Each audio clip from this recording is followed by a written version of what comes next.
രാജാവ് എന്ന് വിളിക്കുന്ന ചെറുതേന. നമ്മുടെ വീടിന്റെ ഒക്കെ പരിസരത്ത് കാണാം കുഞ്ഞ് തേനീച്ച. നമ്മുടെ സ്വിച്ച് ബോർഡിലെ ചുവറിന്റെ ഉള്ളിലേക്കാണ് അവർ കൂട് വെക്കുക. അവർക്ക് സ്റ്റിങ് ഇല്ല, കൊമ്പില്ല, വലിയ ഹണി പോയിട്ട് അല്ല പൂക്കളിൽ പോയിട്ട് ഹണി എടുക്കാൻ. അത് കാരണം അവരുടെ കൂടിന്റെ പരിസരത്തുള്ള തുമ്പ, തുളസി, തൊട്ടാവാടി, നിലപ്പന, മുക്കൂറ്റി പോലുള്ള മെഡിസിൻ ഫ്ലവറിന്റെ അകത്തേക്ക് ഇറങ്ങി ചെന്നാണ് ഹണി എടുക്കുന്നത്. അതുകൊണ്ട് മെഡിസിൻ പവർ കൂടുതലാണ്. ഇപ്പൊ ജനിച്ച കുട്ടികൾക്കും ക്യാൻസർ പേഷ്യന്റിനും കൊടുക്കാൻ പറ്റിയ ഹണി ചെറുതാനാണ്.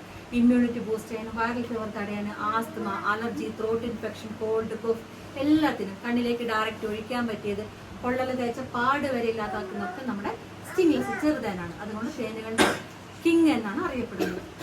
ഈ കളർ ചേഞ്ച് വരുമ്പോൾ നമ്മൾ ഏത് ഹണി കേടായെന്നൊന്ന് വലിച്ചെറിയരുത്. പ്രോസസ്സിങ് കഴിഞ്ഞ ഹണി ലൈഫ് ലോങ് ആണ്. അതായത് വൈനെ പോലെയാണ്. എത്ര പഴക്കമുണ്ടോ അത്രയും ബെനിഫിറ്റ് ഉണ്ട്. പൂക്കളുടെ വ്യത്യാസം, തേനീച്ചകളുടെ വ്യത്യാസം കാരണമാണ് ഈ കളർ ചേഞ്ച് വരുന്നത്. ടേസ്റ്റ് വൈസും വ്യത്യാസം വരും. പുളി പൂക്കുന്ന സമയത്താണെങ്കിൽ പുളിപ്പ് കലർന്നൊരു മധുരമായിരിക്കും. ഇനി നമ്മൾ കാഞ്ഞിരാണ് പൂക്കുന്നെങ്കിൽ കയ്പ് കലർന്നൊരു മധുരമായിരിക്കും അല്ല ഇതിനുണ്ടാവുക. അത് കാരണം ടേസ്റ്റ് വൈസ് നോക്കരുത്. നമ്മൾ ഈ കുപ്പി തുറക്കുമ്പോൾ പെപ്സിയുടെ കുപ്പി തുറന്ന പോലെ പതച്ചൊഴുകുന്നുണ്ടെങ്കിൽ, ബാഡ് സ്മെല്ല് വരുന്നുണ്ടെങ്കിൽ മാത്രമാണ് ഹണി കേടായിട്ടുള്ളത്. ക്രിസ്റ്റലൈസ് ആവുക, കട്ട പിടിക്കുന്ന തേനിന്റെ ഒരു നേച്ചറാണ്. അതിൽ നമ്മൾ ശർക്കര, പഞ്ചസാരയോ നാടേഞ്ഞല്ല. പൂമ്പൊടിയുടെ അളവ് കുറയുമ്പോൾ ഗ്ലൂക്കോസ് പെക്ടോസിന്റെ വേരിയേഷൻ കാരണം ഫ്രിഡ്ജിനകത്ത് സൂക്ഷിക്കുന്നുണ്ട്. ക്ലൈമറ്റ് ഒക്കെ ചേഞ്ച് ആകുമ്പോഴാണ് നമ്മളൊന്ന് വെയിലത്ത് വെച്ചാൽ മതി, ലിക്വിഡ് ഫോമിലേക്ക് വരും.